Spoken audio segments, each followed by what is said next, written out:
আমরা very sincerely honestly বলতে চাই, আমরা এটা বিশ্বাস করি গণভোটটা যদি সেপারেট হয়, আলাদা দিনে হয়, ইলেকশনের আগে হয়, এর অনেকগুলো বেনিফিট আমরা এখান থেকে পাবো।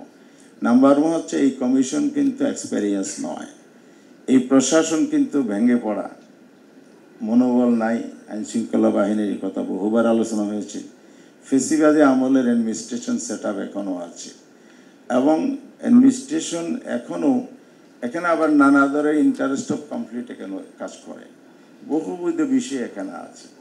সেই প্রেক্ষাপটে একটা গণভোট যদি হয় তাহলে অ্যাসিড টেস্টের যে কথাটা আমরা জানি, একটা পরীক্ষাতে কেন হয়ে গেল যে গভর্নমেন্ট আসলে কতটুকু ইলেকশন করবে, এই কমিশন কতটুকু ক্যাপাবল এবং এই আইনশৃঙ্খলা বাহিনী কতটুকু পারফর্ম করতে পারবে, সব কিছু টেস্ট হয়ে যাবে। আর আমরা অতীতের ব্যাড কালচার থেকে কতটুকু বের হয়ে আসতে পেরেছি, আমরা কি আসলেই ভোট দখলের রাজনীতি থেকে বের হয়ে আসতে পারলাম কিনা, এটা অ্যাসিড টেস্ট কিন্তু গণভোটের মাধ্যমে হয়ে যেতে পারে। তাহলে নেক্সট ইলেকশনটা জনগণ আস্থার সাথে ভোট কেন্দ্রে যেতে পারে। এখন কিন্তু জনগণের কোনো আস্থা নাই।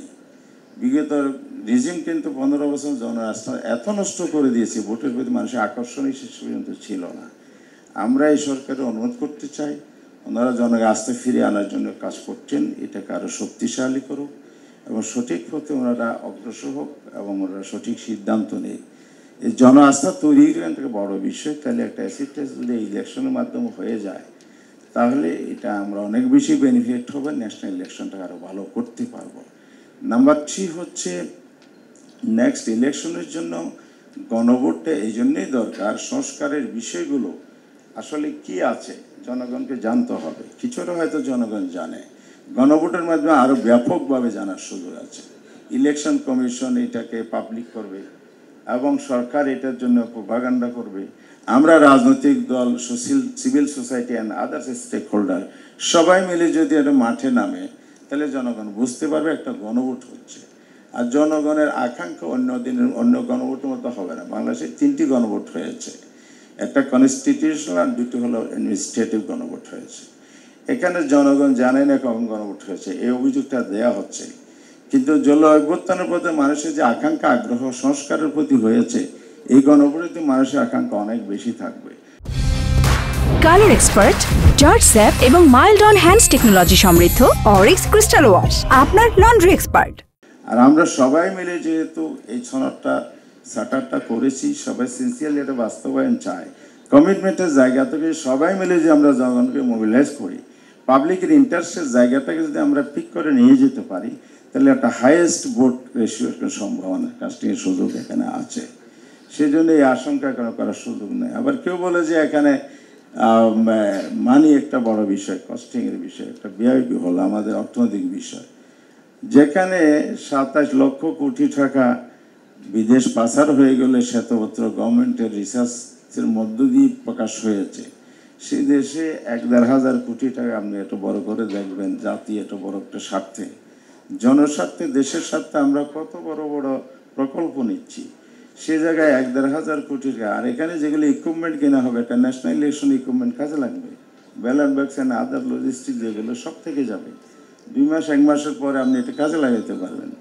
কস্ট মিলিংয়ের বিষয়টা কিন্তু এখানে বড় করে দেখার সুযোগ নাই।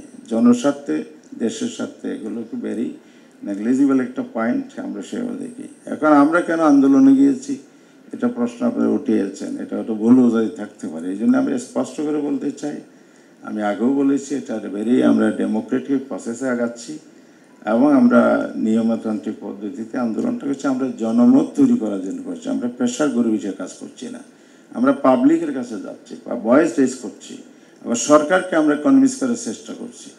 আমরা এমনকি রাজনৈতিক দলগুলোকে আহ্বানও জানিয়েছি, একটা পলিটিক্যাল পার্টি হিসেবে বলেছি, আমরা পাবলিকলি বলেছি আসেন, আমাদের মতদ্বৈততা ভিন্নতা থাকতে পারে, এটা যেন মতবিরোধ এবং আমাদের মধ্যে সেরকম অস্থিরতা তৈরি না করে যেটা দেশের জন্য ক্ষতিকর হয়।